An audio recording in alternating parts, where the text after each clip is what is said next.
Good morning, Kitchissippi. It is Saturday, July the 8th. This is a video version of the 102nd Kitchissippi Weekly Email Newsletter. If you're not subscribed to the weekly newsletter, it does have lots more details and links to the issues and topics that we'll be covering. I encourage you to subscribe today at kitchissippiward.ca. I'll be publishing this week's newsletter later this weekend. It is a packed one as we head into the break. I'm hoping to beat the rain. It is muggy out, so let's jump right in. First item in the newsletter this week is my pop-up office hours. Those are going to be held this week on Thursday. That is July the 13th at Equator Coffee. Equator's at 412 Churchill Avenue. Those will probably be my last pop-up office hours for a while as we head down into summer break. It's an opportunity to come by, no appointment needed, to talk about anything that's on your mind with respect to Kitchissippi Ward or the city. I'll be at Equator from 10 a.m. until 1 p.m. Hope to see lots of you there. Also this week at 809 Richmond Road, that's the site of the Christie's restaurant, that 24-story proposal will be going to Planning Committee on Tuesday. I have made public my opposition to that project. Planning Committee will vote on Tuesday on the planning staff's recommendation that move ahead. If you have a view as to whether or not that building should proceed or not, I do encourage you to come out to the Planning Committee meeting and take advantage of the 5 minutes to express your views before we vote. Also in the newsletter, on Tuesday night at the Hinton Community Center, there is an open house to take a look at the final plans for the Iona, Broadhead and Helena street rebuild. Portions of those streets are going to be rebuilt, new water mains, new sewers, a chance to take a look at the final plans with staff. I hope again to see many of you there. At 175 Carruthers, that's 12 Sterling, the block between Sterling and Carruthers on Scott Street, there is a proposal to build a 18-story tower with a number of stacked townhomes. The public comment period has recently opened and we've received a number of notes. I think it's important to recognize that the zoning for this property was put in place at the end of the last term of council. What the developer is proposing is within that zoning. The public comment is with respect to the site plan application. There are a number of details and links in the newsletter item on this, but I did want to mention that it does fit within the zoning. We are sticking in this discussion to the site plan technical considerations. The same holds true at 84 to 96 Hinton Avenue North. Again, that's a series of low-rise and mid-rise apartments that are being built just to the north of the Royal Oak and the parking lot in behind there. The buildings do fit within the zoning. The developer has applied for site plan approval, which means the technical characteristics of the site. The community associations and neighbors have been given a heads up on that. That will be open for public comment soon. More details and links are in the newsletter.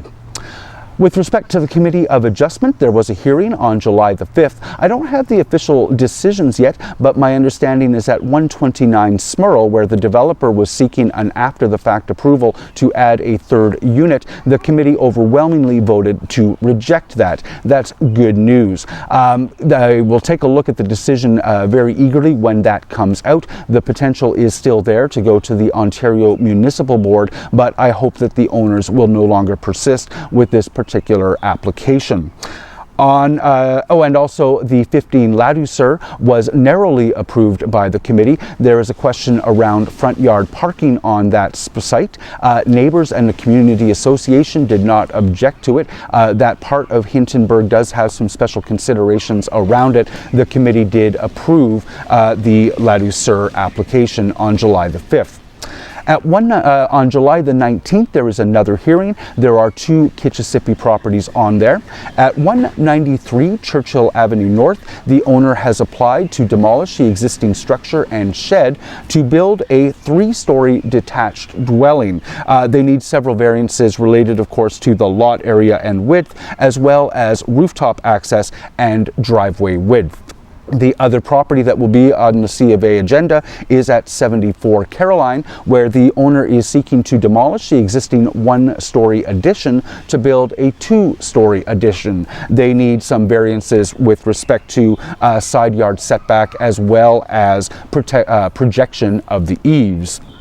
I am in Clare Gardens Park this morning. This is off of Iona. It is going to be the site of the production of Bear and Company's Romeo and Juliet. I have the full details in the newsletter, but on July 13th and 27th, that production will be here in Clare Gardens Park. On July 21st and 29th, that will be in Hintonburg, in the other end of the ward. Bear and Company always does a fantastic job of their productions of Shakespeare. I'm looking forward to catching one of those. I hope I'll see many of you there.